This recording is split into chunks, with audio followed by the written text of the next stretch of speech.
Barakatah Yahweh Shai. Barakatah Yahweh. Barakatah Yahweh. Barakatah Yahweh Shai. My sheep hear my voice, and I know them, and they follow me.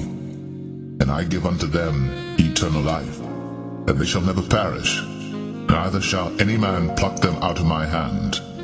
My Father which gave them me is greater than all, and no man is able to pluck them out of my Father's hand.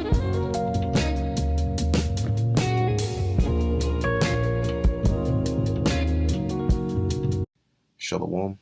First, I want to give all praises, honor, and glory to Yahweh, Ba'ashem, Yahweh Shai, Ba'ashem, Racha Kodesh. Double honors to the apostles of Great Millstone, and peace and blessings to the elect.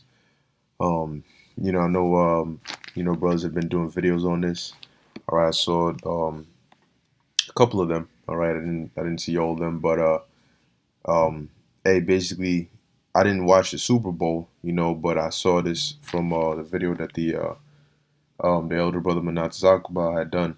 All right, and basically in one of these commercials, as you can see here, you have a scene, a clip around 40, around like 40 seconds. All right, you have a scene that shows chariots, all right, spaceships, so-called UFOs, all right, destroying, what seems to be America. Okay, now, here's the thing. This is not the first time in which they've showed something like this in a commercial. When you, not too long ago, they had that Nike, I think it was Nike, it was like a end of the world or something commercial, and it was showing these sneakers, all right, and in that you also saw chariots, but what were they doing? They were beaming up people, okay, and in this one they're destroying things. Now, to show you, okay, that these elites, these higher ups, those that ultimately own the corporations that make these commercials and movies and so on and so forth, they watch, all right, they watch, because for them to find out, right, if they're able to find out that somebody's planning a coup or somebody's trying to make a bomb, or they look through their Google searches and so on and so forth, you mean to tell me that they wouldn't have seen or heard about our videos, especially when we call them out, with their so-called family names and all of that? So they watch our videos and they know, all right, now, as much as they try to downplay it, because they don't want to bring attention to it, because that would give it more credibility, all right, they try to downplay it. They know very well that what we are speaking is the truth. We know it, they know it, but the common average individual doesn't know it. Okay, now to be more specific or deal specifically, when you look at this blast, right? I posed it here for a specific reason, and then we're gonna go through these scriptures. When you look at this, you see what looks like a concentrated beam, right? That's coming down to cause to burn things up. But what you see here is lightning. Okay, it looks like lightning, and then you see the flame. And then that all of that mixed together coming down, right? Now, when you go into 2 Ezra 13, it's not by coincidence the verse. I'm just going to go straight to the verse, and then we'll come back and read through the whole thing. Now, this is 2 Ezra chapter 13, starting at verse 10, all right? And this is going into Yahweh Shai's return, all right? When the Messiah comes back, he's coming back in one of these, a super, super huge one of these, all right? And he's not coming back to make friends with this place. He's coming to destroy this place, namely America. And that's why whenever you see these so-called UFOs, these chariots and commercials, they're always destroying something, And that thing is 9 times out of 10 America. Okay, where's that concept come from? So verse 10 says, "But only I saw that he sent out of his mouth." Now, this isn't his literal mouth, all right? But it's because that he ain't gonna shoot fire out of his mouth. It's gonna come out of his chariot. But let's see what came out. It says, "As it had been a blast of fire." Okay, fire. You've seen fire around, and that has fire in it. Okay. It says, "And out of his lips a flaming breath." Okay, which you can see when you look at this. And what else? "And out of his tongue he cast out sparks and tempests." All right, let's look that up. Tempests. Um, so it says here, a violent windy storm. Okay, so if you have a violent windy storm and you have sparks within a violent windy storm, what would those sparks be? Okay, when you have a storm going on, what matter of fact, let's look up a spark. Spark definition. Let's see if they give us anything. Um, it says ignite, emit sparks of fire, or what? Electricity. Okay. It says a small fiery particle thrown off from a fire, a light, ashes, da da da da da. A trace of specified quality or intense feeling. No. All right, but mainly we want to deal with this right here, electricity. Okay, so the sparks in the tempest are that electricity, so it's all mixed together. Okay, and it says what? Um, and all they were mixed together, right? The blast of fire, the flaming breath, and the great tempest, and fell with violence upon the multitude which was prepared to fight. And that multitude is the armies, because yes, the Lord is gonna make his return in the midst of World War III, but in the midst of World War III, they're not gonna say, hey, look, there's an opposing alien force, alien just means foreigner, that's coming to invade our planet, and we're gonna just destroy each other first. No, they're gonna come together and they're gonna unite their armies and they're gonna try to fight against the Lord. Okay, and that's where you get that innumerable multitude from. But it says and burned, but notice it says which were prepared to fight. Hence, they have a what? A space force. And you notice the space force is not just the U.S. It's not just the U.S. that's interested in quote unquote dominating the space realm. So it says it fell with violence upon them and what? Burned them up every one, so that upon a sudden of an innumerable multitude, nothing was to be perceived but only dust and smell of smoke. When I saw this, I was afraid. So now dealing with the sparks and the blast of fire and the flaming breath, it says they were mixed together. So you think it's by coincidence that of all why didn't they just show maybe like a beam of light, or just like actual fire coming down? But when you look through this, you see what looks like a breath, what looks like that concentrated heat, and what looks like lightning or tempest or sparks in it. And you see it all what? Mixed together, coming down, shooting forth. So let me play the little short clip of it. So you see it's being prepared here. Let's go back a bit. That's fireworks too. I'm pretty sure they come in peace. Boom. Boom. Gone. And that's what they're all just letting it out. Boom, boom, boom. Just destroying things, right? So let me go back to the thumbnail. All right, 1 second. All right. So you're seeing all this go on here, and how coincidental that this is what we prophesy because it's in the scriptures. Now, when you look at all the other things, right, throughout this whole commercial, you look at all the other things that the examples that he gave, to prove his point. Why, of all things in the world, would you specifically choose this? You didn't even just choose maybe just a chariot that you just see flying around or something else. You chose a scenario, a prophetic scenario, all right, of them there. But they're not just there. Okay, you could say maybe they come in peace, but they're actually doing, all right, what the scripture said they're going to do. So now let's go to the book of Zechariah. See, that's why the scriptures say that the day of the Lord, all right, that day of the Lord is going to be a day of darkness, of gloominess. Woe unto you that desire the day of the Lord. It's going to be a day where a lot of people are in fear. Because just one of these things, right? Look at this. Just one of these things going around super fast, just destroying things. People would have been in fear. But you look up and the skies are full of them. And they're just letting it, oh boy, it's going to be a hell of a day. And then you see the giant super chariot. All right, Yahushua's chariot. Matter of fact, let's go back to that. 2nd Ezra chapter 13, verse 1. And it came to pass after 7 days I dreamed a dream by night, and lo, there arose a wind from the sea, that it moved all the waves thereof. And I beheld, and lo, that man waxed strong with the thousands of heaven. Now that man is referring to Yahushua. Okay, and Psalm 68 and 17 talks about the Lord. You know, the angels are thousands. All right, and the Lord is among them. Okay, it says, and when he turned his countenance to look, all things trembled that were seen under him. It says that in Revelation, first chapter. You know, all tribes wailed because of him.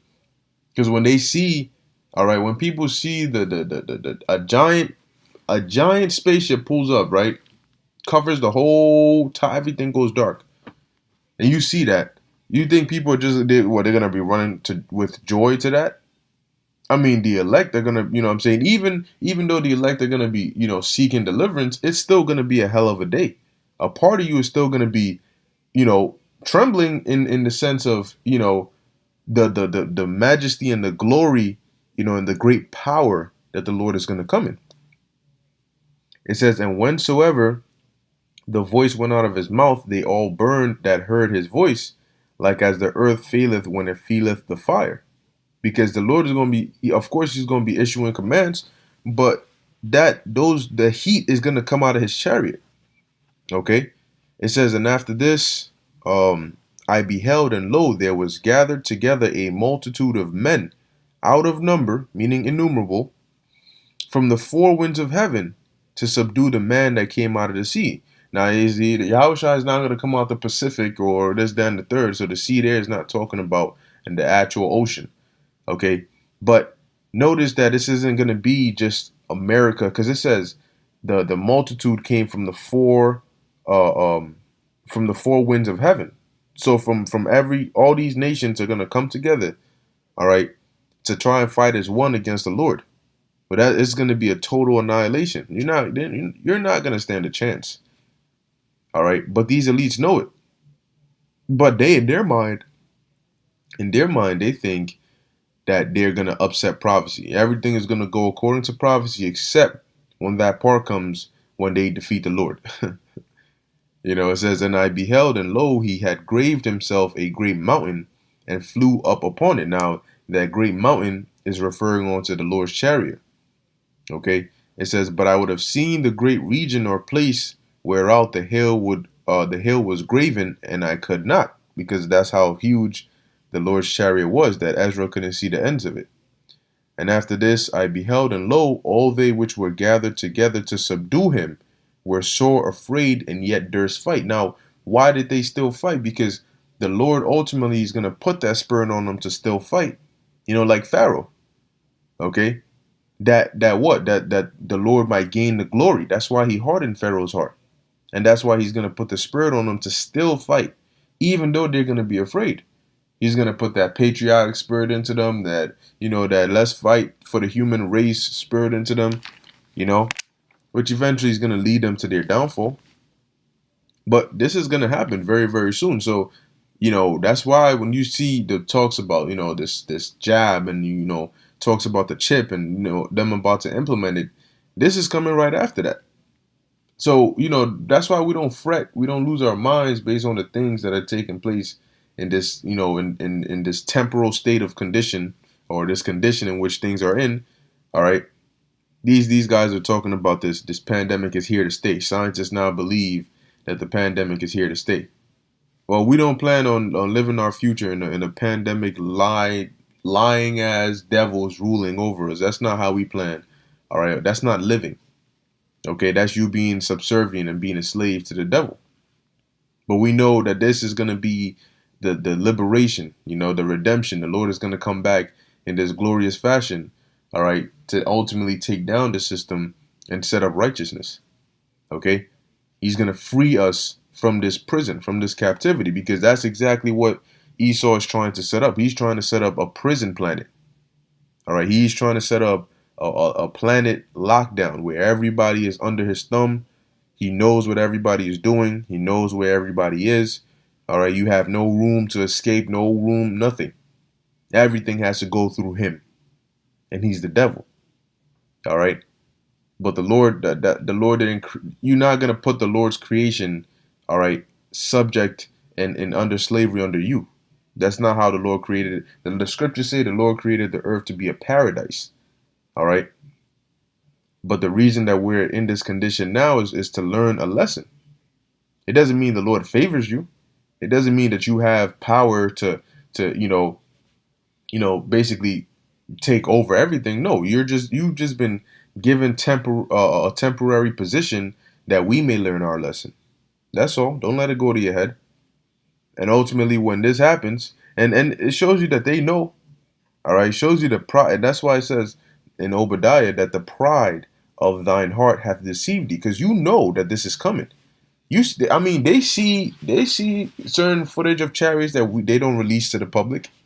So they know that this is coming, and they put it in their commercials, and they put it in their videos and all these different things, their movies, all right? But in their minds, they've been deceived by their pride. They think that their technology is going to somehow, some way, going to be able to stand up, and fight against the Lord, all right? But you're just delusional. Okay, it says here, and lo, as he saw the violence of the multitude that came, he neither lifted up his hand, nor held sword, nor any instrument of war. So they'll come out with all forms of different technology, this, that, a whole, army of just military weapons, But what, you think Yahushua is going to panic? No. It says he neither lifted up his hand, nor held sword, nor any instrument of war. But only I saw that he sent out of his mouth as it had been a blast of fire, and out of his lips a flaming breath, and out of his tongue he cast out sparks and tempests, like we read earlier.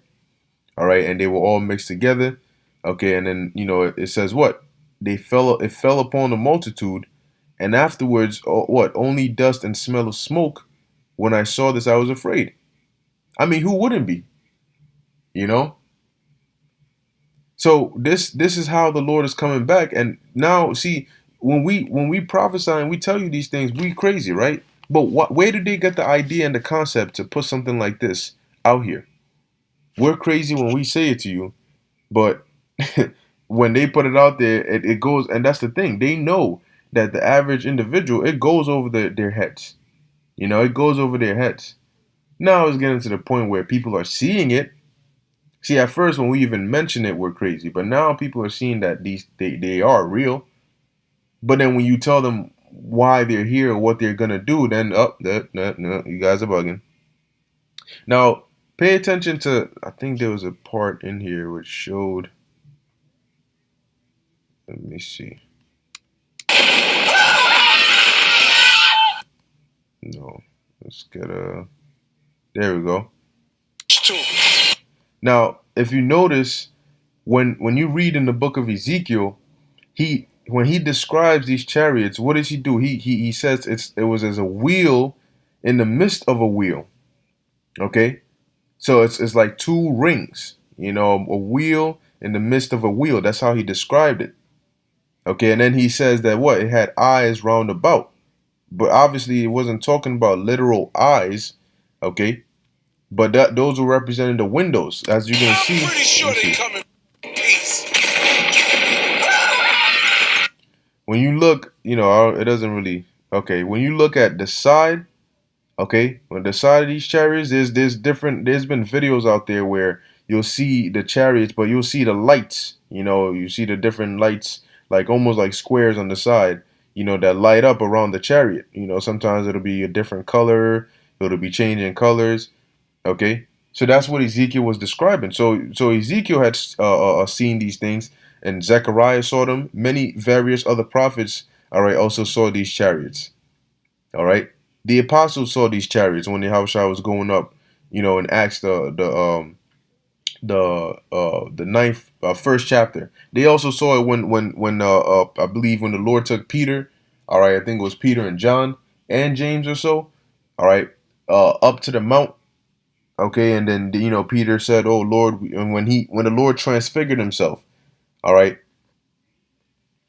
So these chariots are not it's not new news. Okay, these are there, but see, if you notice, We're going into the scriptures to show you their existence, to show you why they're here and what they're here to do. Okay, but what other culture or religion or belief, other than people who say the aliens, big old, big black eyed and stuff, show you different accounts, all right, of these chariots in their history.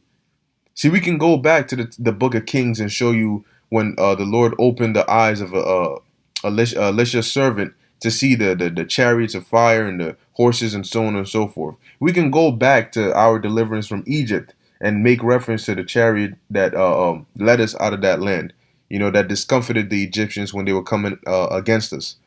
The chariot that led the wise men to Yahushua. The chariot that Ezekiel saw. That Zechariah saw. We throughout our history, throughout the scriptures, there's been various accounts, okay, of chariots, all right, of these so-called UFOs, of these spaceships. So what other book can you go into that'll explain and tell you, hey, these are real. Hey, this is what they're gonna do. This is what they're for. This is why they're here. This is who's in them. No other book, but they're real, and everything that we read about them in the scriptures is true. But yet you'll sit here and say, well, I don't have any other answers, about what they are and why they're here. But even though you do, and it's in your book, I'm still gonna say your book is fiction. It's fables. But yet here's something that comes straight out of the Bible, So moving on, this is the book of Zechariah, chapter 5, verse 4. It says, let me go up. 5 and 1, it says, Then I turned and lifted up mine eyes and looked, and behold, a flying roll. Now, when they do show up, you're going to see chariots of different shapes, different sizes. Of course, the Lord's chariot is going to be bigger than all the rest. But you'll see chariots of different sizes, different shapes. They might not all be circular, disc-like shapes, like the chariot Zechariah saw. Okay, he said it was basically like a cigar-shaped chariot. He said it was verse 1, Then I turned and lifted up mine eyes and looked, and behold, a flying roll. All right, now let's look that up. Roll. Do parchment paper or parchment roll. Right? Now, when you see a roll like this, right, put together, it's going to look like that. Right? Or something like this rolled up. I don't know if they're going to give me one that I'm looking for, but it's going to look like that. What today, we call like a cigar shaped. Okay. So they come in different shapes and sizes. Now there's been videos of people recording a chariot that looked just like that. I believe, a month or two ago, there was a video of a chariot like that in, I want to say Hawaii. All right. Or so. It says, and he said unto me, What seest thou? Now, why Ezekiel is saying a flying roll, because that's what it looked like. Like if you see this, right, you're gonna compare it to like a disc, right? You're gonna say like I saw like a disc shaped, UFO, like it was circular, it was this, and you're using terms, all right, or terminology that you're used to explain it to somebody else. It says, and he said unto me, What seest thou? And I answered, I see a flying roll. The length thereof is 20 cubits, and the breadth thereof is 10 cubits. Then said he unto me, This is the curse that goeth forth over the face of the whole earth. Now we know it wasn't a plane, because there weren't there ain't no planes at the time of Zechariah. Okay, so like if I called him Ezekiel at one point, but Zechariah. Okay, it says this is the curse that goeth forth over the face of the whole earth. All right, for every one that stealeth shall be cut off as on this side according to it, and every one that sweareth shall be cut off as on that side according to it. And who do we know to be the biggest thief and liar? All right, that we have heard of in our time, Esau, Edom. I mean, the man stole everything. He stole the land. He stole the people. He stole the truth. It says, verse 4, I will bring it forth, saith the Lord of hosts, and it shall enter into the house of the thief. And who is the thief? Esau, Edom. All right.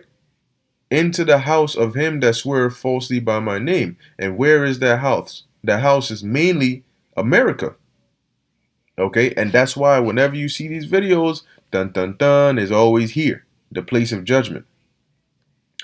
It says, and into the house of him that sweareth falsely by my name. See, when they go and they do their inauguration, what do? They swear upon the Bible, but that's falsely. Okay, they swear falsely, man. They talk about in the name of God and God bless America, all this extra stuff. This God. They're not being truthful. All right, because we know that the God they worship is not, Yahweh Ba'Shem Yahweh Shai. They know Yahweh Ba'Shem Yahweh Shai, but they don't worship him. They don't serve him. The way that we do. It says, and it shall remain in the midst of his house, and shall consume it with the timber thereof and the stones thereof. Okay, and that's what's gonna happen. Okay, that's a part of prophecy.